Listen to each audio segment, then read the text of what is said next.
Dealing with anxiety sucks.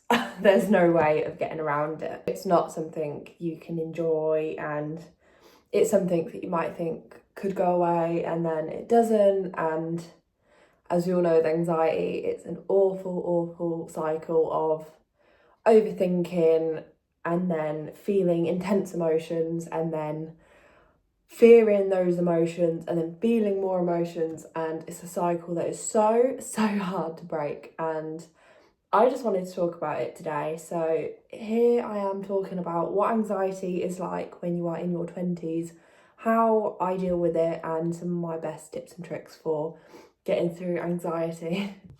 So I've had anxiety since I was about 13. It started in my teenage years and it really was not fun. When my anxiety started, I majorly had panic attacks. So I'd have panic attacks that, 10 minutes they started as.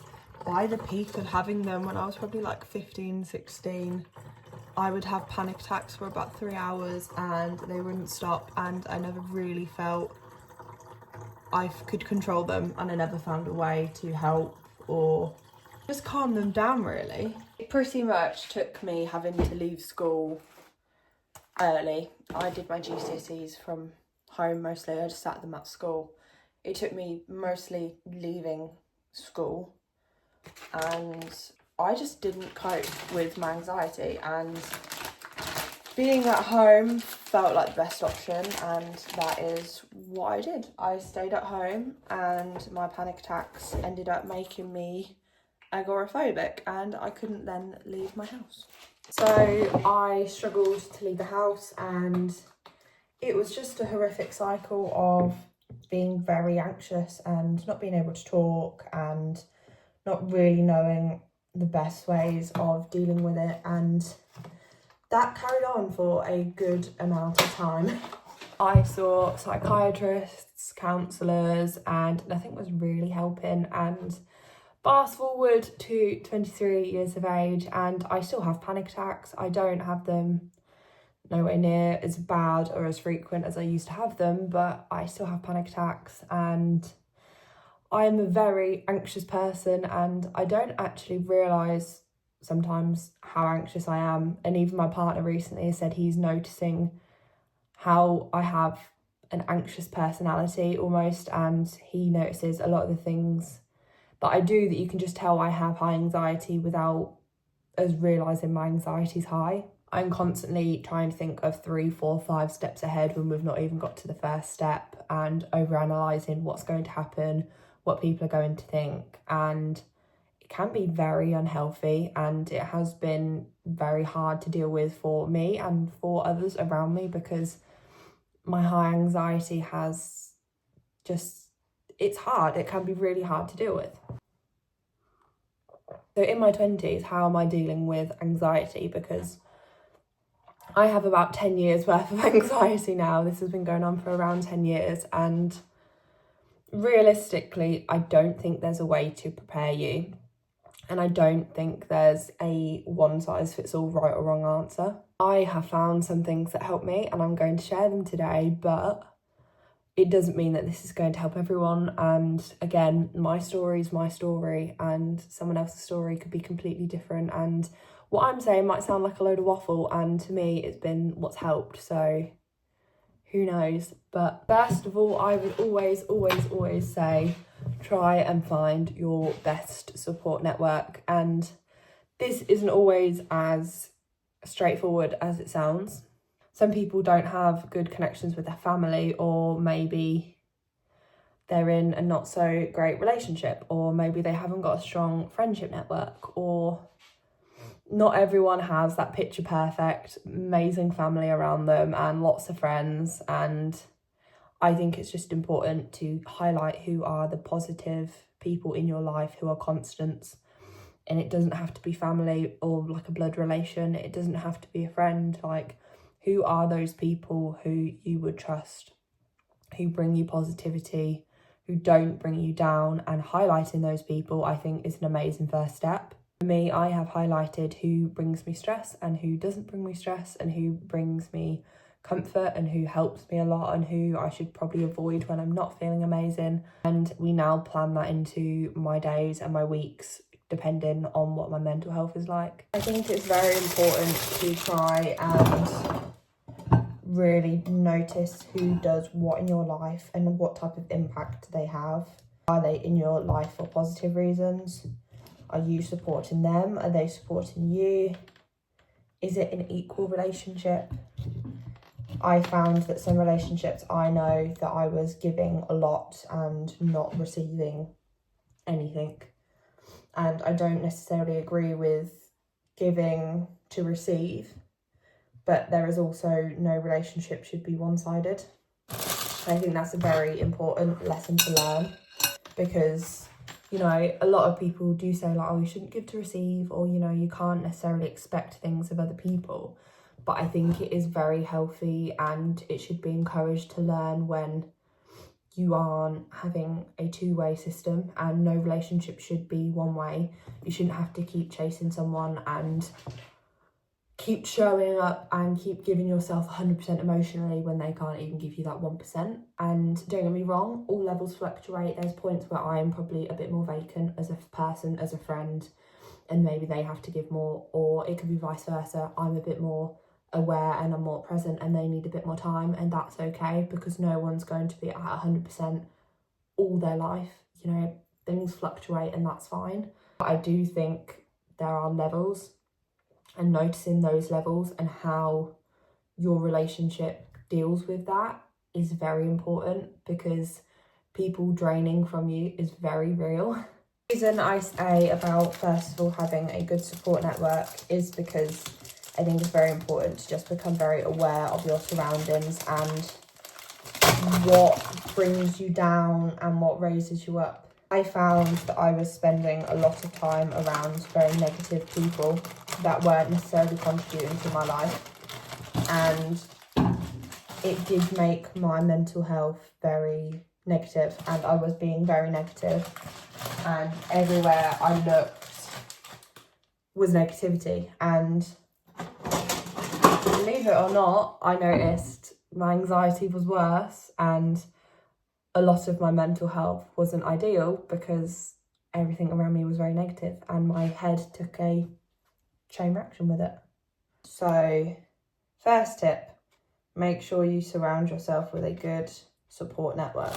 I think it is also very important to try and take pressure off of wanting specific scenarios, and this might sound weird, or I don't know if it'll come across very well in how I'm saying it, but when you try and make situations fit the narrative you want, it's not beneficial. So say, for example, you don't have an ideal relationship with a parent and it is not your standard picture perfect relationship as you might see around other people, and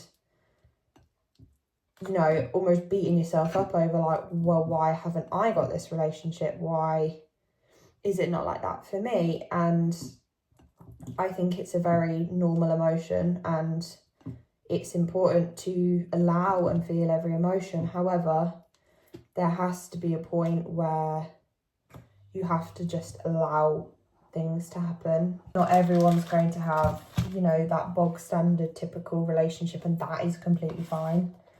I think it's amazing that we can have different relationships, and, you know, everyone is different, and don't get me wrong, no one wants a stressful relationship, and I wouldn't wish bad family dynamics on anyone, but I think it's very important to remember that if you don't have that stereotypical support network, that there's nothing at your fault, and that's fine. Like, it's okay to not have a standard dynamic, because let's be real, we're born onto this earth, we don't choose who we're related to. We get to choose our friendships, we don't get to choose our family, and there'll always be people in life we don't get on with, and sometimes that is our family, and that is okay, and that's just life. So after sorting out your support network and kind of identifying who's around you, I think it's important to identify your triggers, or again, what makes you worse and what makes you better.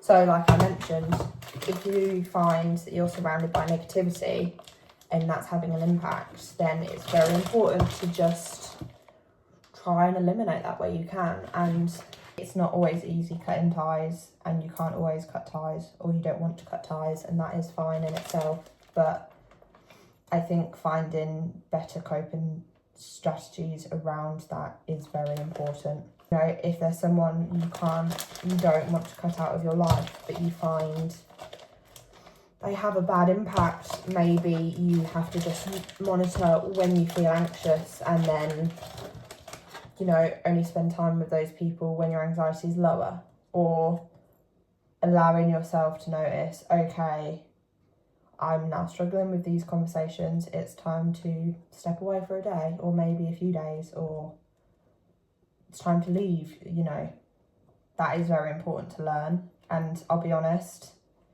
I'm 23 and I'm still trying to learn that. There are times where I do things that are probably detrimental to my mental health because I try to put others first. And, you know, it's okay to be selfless or want to help people, but in the same vein, like, another lesson I'm trying to very much keep implemented in my life is you cannot help anyone if you are ill.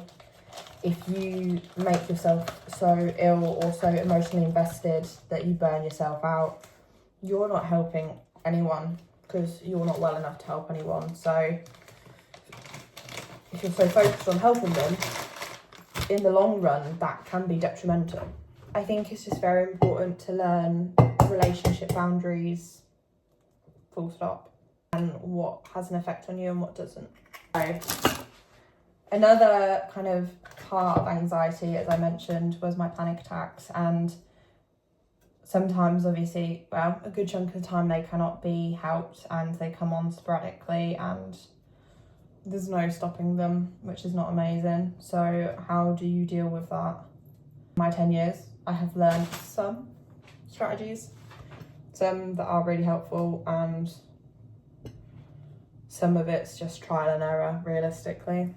I did learn one little tip that I try and use because I have found it sort of helpful and there's a science behind it. So when you have a panic attack, it is your body's fight or flight system kind of in hyperdrive. Imagine you're a caveman and a bear comes up to you. You need to learn whether to fight it or run from it.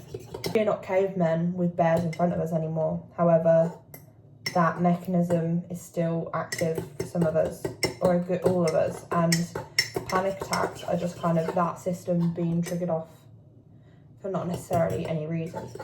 However, if you have a bear in front of you, you would not be able to eat because you need to run or you need to fight it. So the theory is, if you eat during a panic attack, you're tricking your mind into thinking you are safe. Because, again, if you were running from a bear, you would not be able to eat. So if you're eating, you are safe. So that is the theory. So I try to have some sort of food when I have a panic attack, even if it's a sweet or, you know, something where I'm eating, because sometimes it helps, and, you know, it's great to trick your mind into thinking you are better or you are safe. Does it work all the time? I can't always get myself to eat because I am panicking too much. So take that as you will, but that is one tip I would recommend.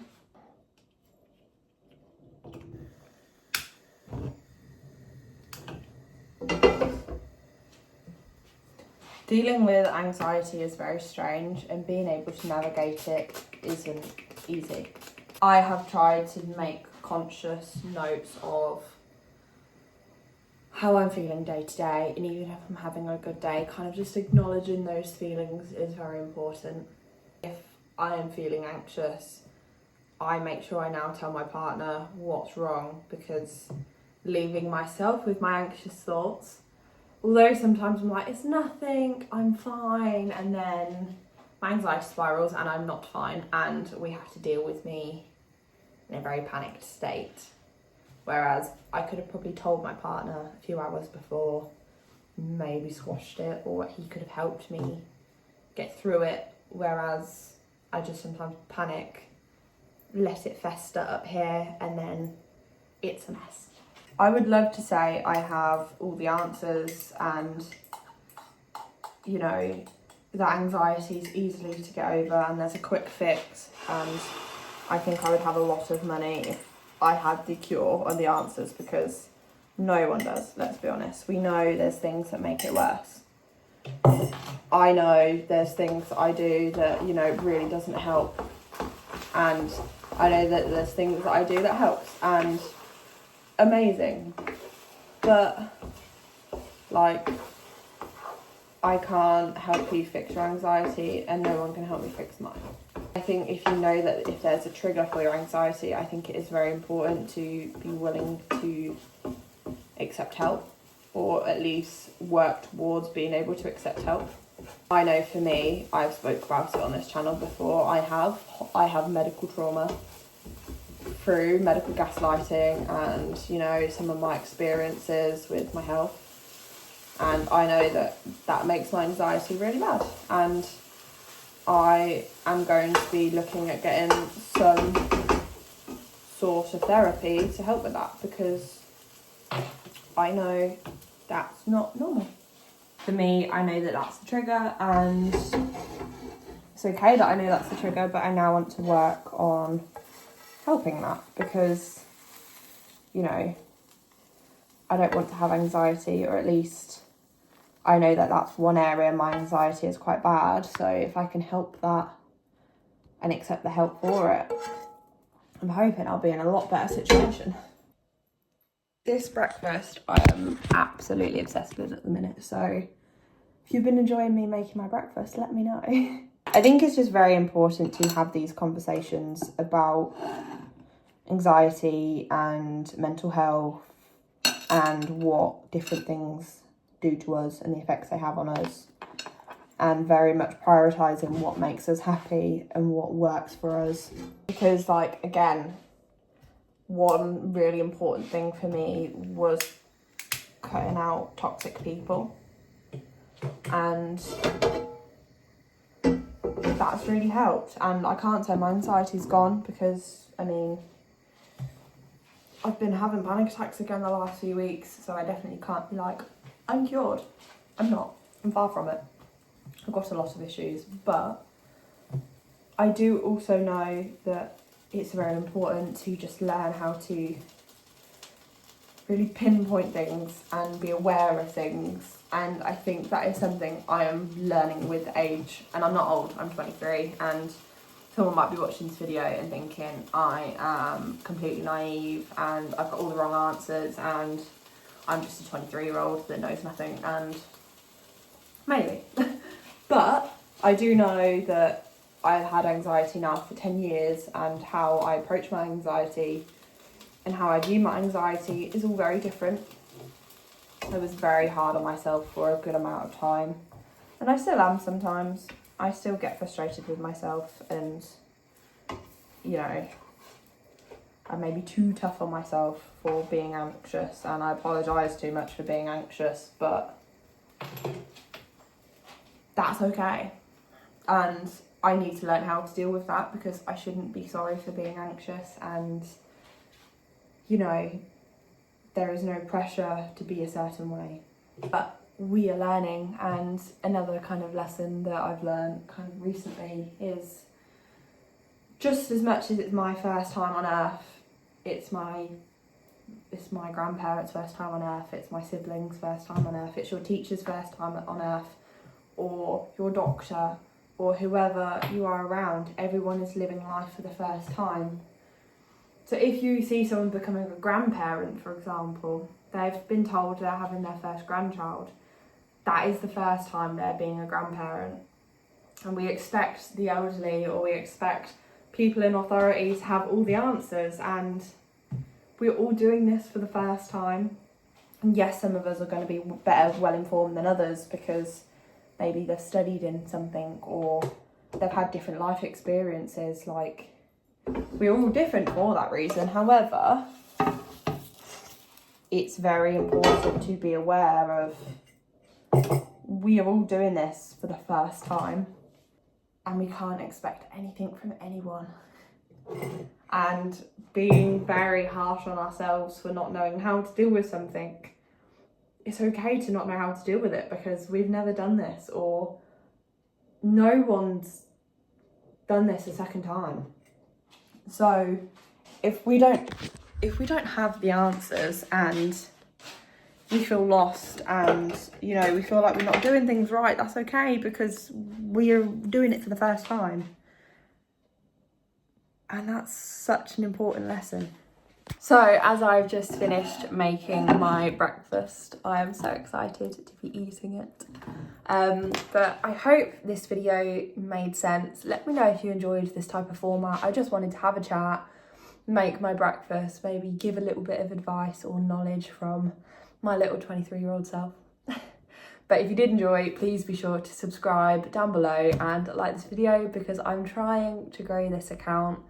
I really want to spend a lot more time making videos because I do really enjoy it, and I kind of said before, I want to make a difference and I think I have a lot to give. So if you did enjoy it, please, like this video, support, comment, do whatever you want, and hopefully I will see you guys in the next video.